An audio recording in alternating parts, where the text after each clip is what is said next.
Hey, how's it going, folks? How y'all doing today? I have returned for yet another video.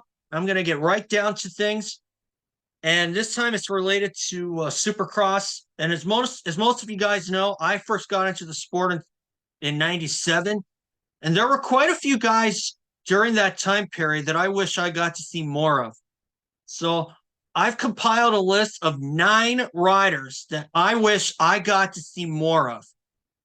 But before I get to that, hey, just subscribe if you haven't. I'm trying to get my channel remonetized. I hope to do so someday. But for now, I'm gonna run down my list of 9 guys on there, of 9 Supercross racers or motocross racers that I wish I got to see in 26 years of being a Supercross fan and a viewer. And of course, as a former rider, and of course, as a current rider myself. And I did race for a little while too, but I didn't go pro.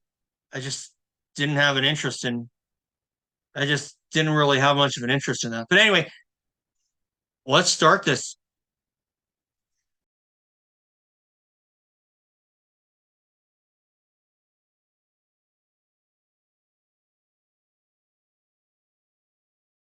Number 9 on my list, you're seeing it up here, Ben Townley.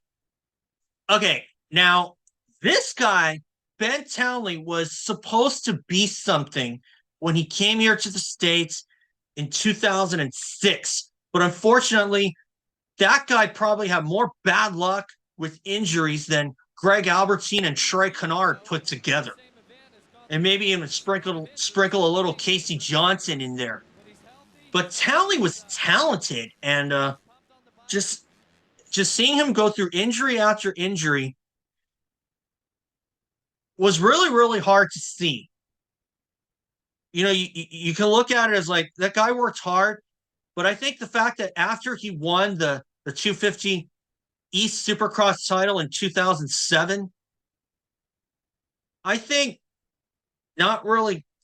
I think really kind of jettisoning the 250 class kind of did Townley in, and I guess you could say that he kind of did a similar thing that Stefan Ricotta did when he won the 125 East in 2000, and he ended up jumping up to the 250 class, and that ended up hurting him more than helping him, even though he did have some good rides here and there. But I only got to see Townley in from '07, in '08, and 2010. And but I guess Townley, he went through a lull with Factory Honda, and then he decided, you know what, don't pay me. And then he just went back to Europe or New Zealand, never to be seen again until the 2010 season. And that was the last time I saw him, really. And of course, in 2012, Townley was supposed to return for Chad Reed's team of 22 Motorsports, and he ended up dislocating his hip. And as a result, his career came to a stop right there. So yeah, Ben Townley, just one of those guys who unfortunately made my list of guys that I wish I got to see more of. Looks like he's hurt on the other side of the track as we see Emig take the checkered flag. Oh, he really does. And he was having a nice season, too. Number 8 is a guy that I really respected as TV analyst from my college days up until his last day in 2018, Jeff Emig. Okay, now, for those of you who are wondering, yes, I only got into the sport until '97, and Jeff Emig was one of the guys. I like to consider Orlando my first race, and Jeff Emig had won the second heat that night. And it was in March, and normally Orlando opened the first round of the season, but Jeff Emig was one of those guys who got a Supercross title, luckily when he did, because Jeremy McGrath had gone through that 11th hour deal with the transfer over to Suzuki and Roger DeCoster. But Emig was a guy with a lot of talent. I never got to see him on a 125 because, like I said, I did not get into the sport until '97. But I'm an old dog, so. But I only got to see Jeff Emig for 3 years, from '97 to 2000, or 97 to 99, I should say, because after Emig lost his factory Kawasaki ride with a couple rounds to go in 99, he came back to win the U.S. Open, but got infested with injuries. And as a result, he retired after the 2000 season. There's another guy who also retired after 2000, and he made my list as well. I'm going to get to him a little later. But, Jeff Emig, I totally loved him as TV analyst from 07 to 18 because he was a guy I remember watching. And if anybody can certainly read my thoughts, that makes him a good TV analyst because I really like Jeff Emig from a psychological standpoint because he knew what he was talking about. And when you have, as decent as we saw Ricky Carmichael these past few years, Jeff Emig knew what he was talking about, and he knew how to throw in his own opinions and relate to his own life. Ricky doesn't really do that, but still, I got nothing but respect for Jeff Emig as TV analyst, and I think that guy played it right after his career was over. But then again, he also made this list of guys that I wish I got to see more of. Now, I will say, though, I did happen to watch the 94 Supercross season in little snippets when Jeremy McGrath was riding for Honda and Jeff Emig was riding for the guys at Yamaha. And I thought Emig did pretty well, but I only know little bits and pieces. But anything after 97, 96 is so-so to me. But yeah, Jeff Emig made this list. I only got to see him for 3 seasons. Could have been 4 if he wasn't infested with injuries in 2000. But yep, that's your number 8 on that list, Jeff Emig. In the Nationals this last year when he suffered a horrendous crash in Unadilla. The checkered flag goes to Greg Albertyn. Tortelli, the close second. Number 7 on my list, and it's appropriate that this guy is number 7, and I'll tell you why. Number 7 on my list,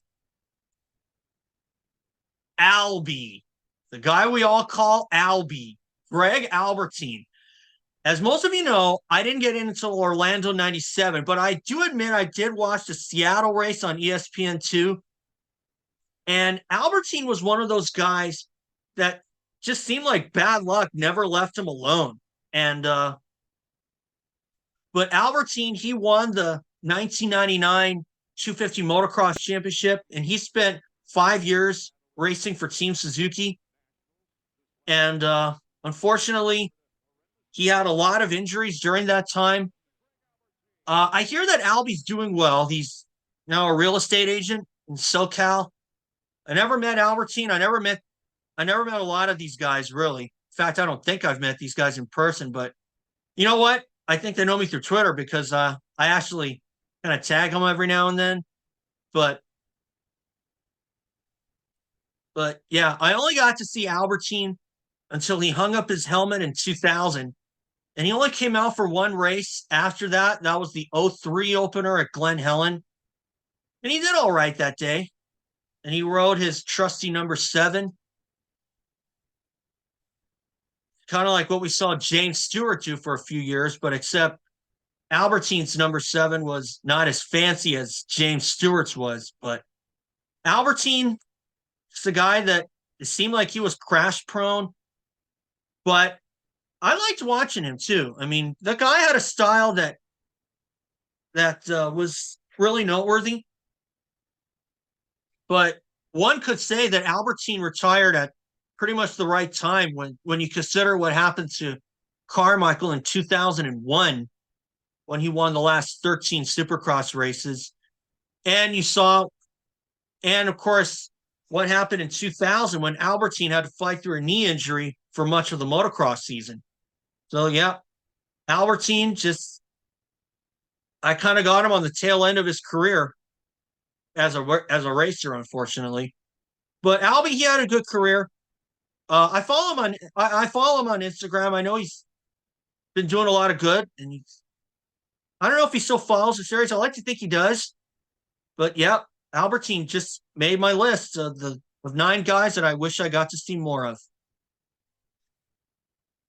The final turn for Doug Henry. The checkers for Henry. Okay, number 6 is a guy I only got to see for 3 seasons as well, and some select events after that.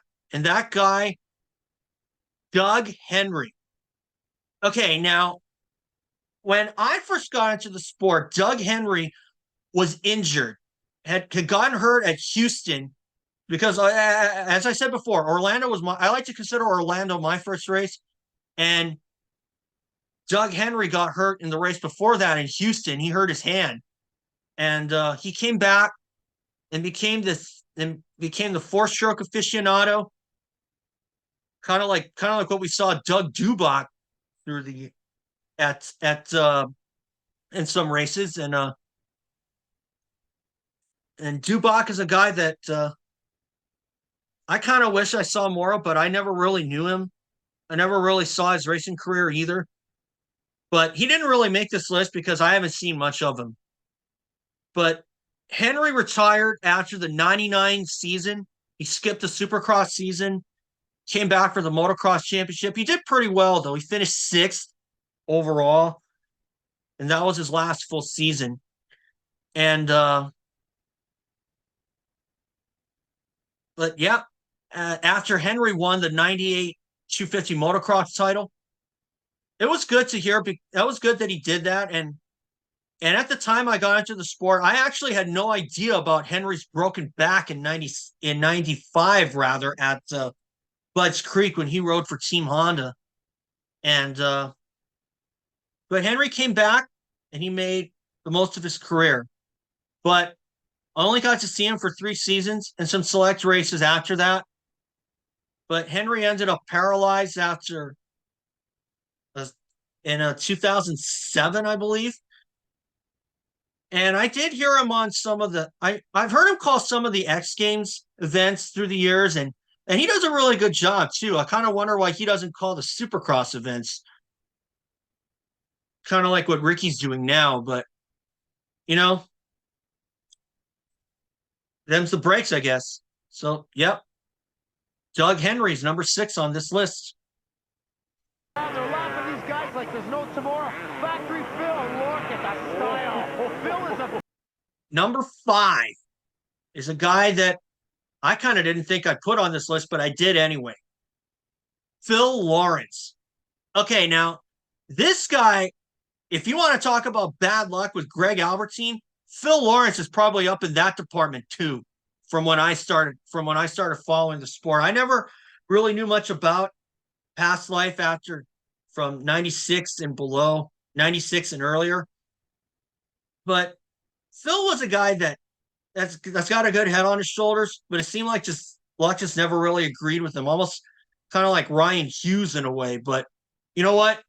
I got to see Hughes from 97 until his retirement in 05, and that's after he spent 99 and 2000 racing in Europe. But Phil Lawrence, I only got to see until 02 because he raced the 2002 Canadian Motocross Series, and he actually did pretty well, though. He even came away with the moto win when Jean-Sébastien Roy got docked 2 spots in the second moto for passing on a yellow flag, on passing Marco Dubé on a yellow flag. But Phil had a lot of talent. I just wish that luck agreed with him, and I wish I got to see more of him. But I think Lawrence retired after 2000, but he came out for 1 season in Canada, and that was it. Vohland had a great race here last year. In fact, Pastrana won the race, but he had to go through Tallon Vohland to get it. It was a great battle. Number 4 is another guy that I never got to see much of and gave Ricky Carmichael a few headaches on 125s, Tallon Vohland. Okay, now, I first heard of Tallon Vohland in the 1999 motocross season when Ricky was dominating 125s. And Tallon Vohland was a guy who had the pace, who had the ability to hang with Ricky.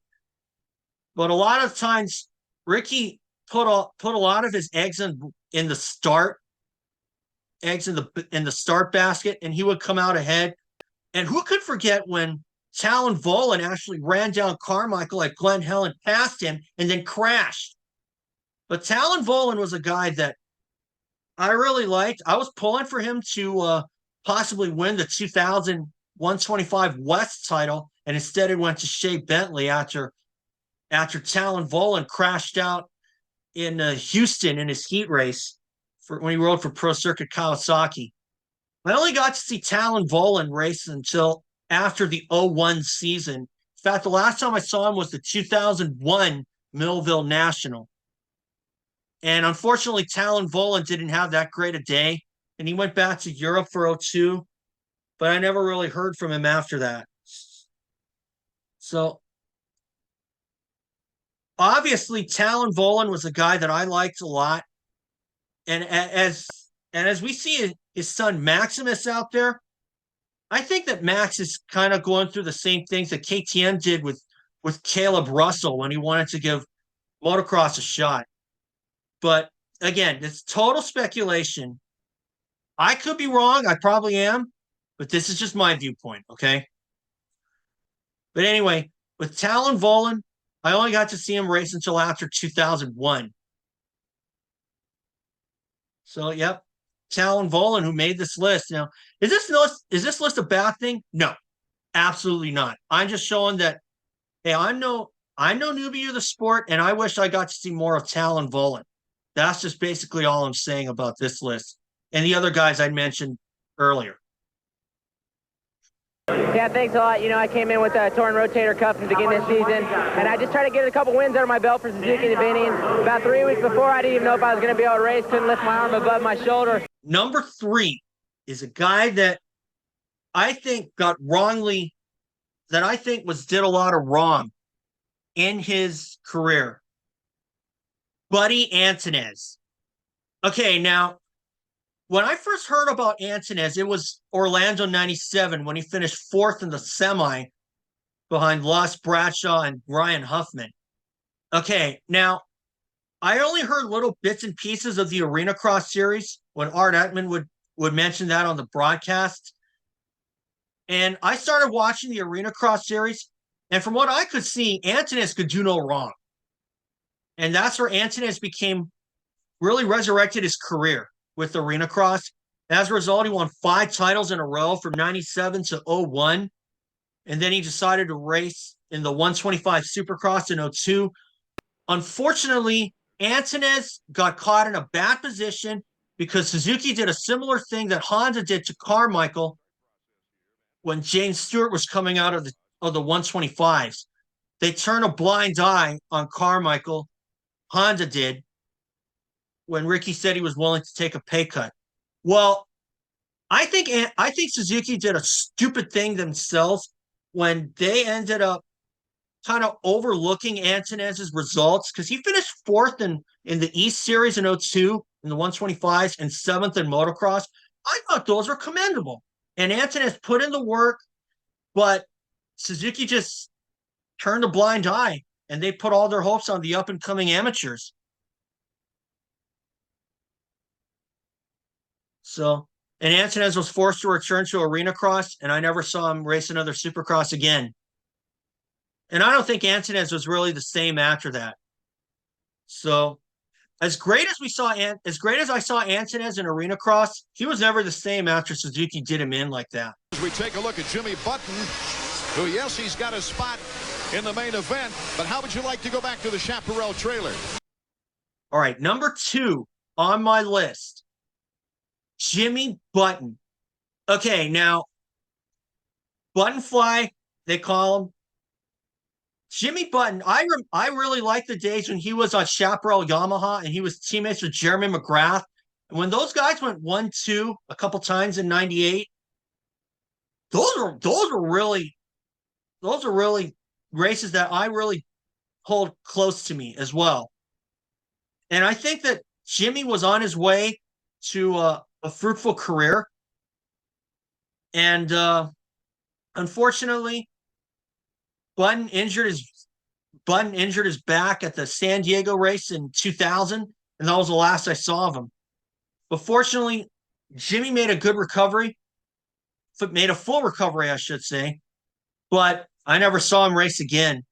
And that's a shame, too, because Button was really coming on strong towards the end of the 99 motocross season after he won Washougal and hit the podium on the overall and hit the overall podium for the rest of the year. And I was looking for Button to possibly win a race, and I think he would have if he just made some better line choices in some races. But I mean, as great as we saw Justin Cooper in the 250 class these past few years, you've heard me say it before, but that guy had Jimmy Button written all over him. The only difference was, though, Jimmy Button never won a title in motocross or supercross. Justin Cooper did. Okay, so, and Jimmy was a guy that could lead a race for a long time, and getting around him can be a total chore. So obviously, I would have liked to see more of Jimmy Button as well. But that's number 2 on my list, Jimmy Button. I only got to see him until 2000, San Diego. That was the last time I'd heard of him. Of course, I only hear of him, of course, from hearing and mentioning, of course, and from some guys. But anyway, Jimmy Button made this list. It's not a bad list, as I said before. It's just guys that I wish I got to see more of. For a lot more lines, that's a pretty good ride. And Davey, you talked about how the field is so stacked. There's so much talent. Bradshaw is actually closing just a little bit on Lust that lap. That tells. Number 1 on my list is a guy that I really liked immediately, and that's Damon Bradshaw. Okay, now I only got to see Bradshaw in 1997 when I first started following Supercross and Motocross. And after hearing Bradshaw looking for career win number 20 at Orlando, it didn't happen. Of course, I saw him win of course, I watched him on, of course, I'm watching all the races on ESPN2. Seeing him win the High Point race was a real treat for me. And I knew deep down that Bradshaw was a hell of a guy. But then again, I had absolutely no idea what happened at the 92 Supercross at LA when he was riding with an injured knee and he just didn't really ride like himself. And he ended up 5th. Jeff Stanton won the race. Bradshaw won 9. It was only his 3rd win, Stanton was. And Bradshaw had won 9 races, but he lost the title. And then when Jeremy McGrath dominated the 93 season, Bradshaw ended up going in a career burnout at only 21 years old. And I only got to see Bradshaw for that one season in Supercross, 97. And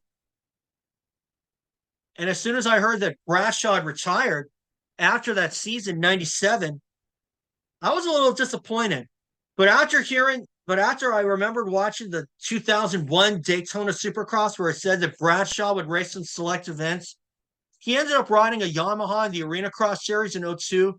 And Cooksey had also talked about that series where he was battling for the Dash for Cash championship with the late Josh Demuth, and Bradshaw broke his leg, and that ended his run. I remember that title vividly, I should say, because 2002 was pretty much the last time I started following the Arena Cross Series after Antunez left. And, but yeah, Bradshaw was a guy that I wish I got to see more of because I knew that guy was a hell of a hard worker, but I just wish I got to see more of him. And just watching that guy ride, that guy was something else. And I wish I got to see more of him. So anyway, guys, that's all for my list of guys that I wish I got to see more of.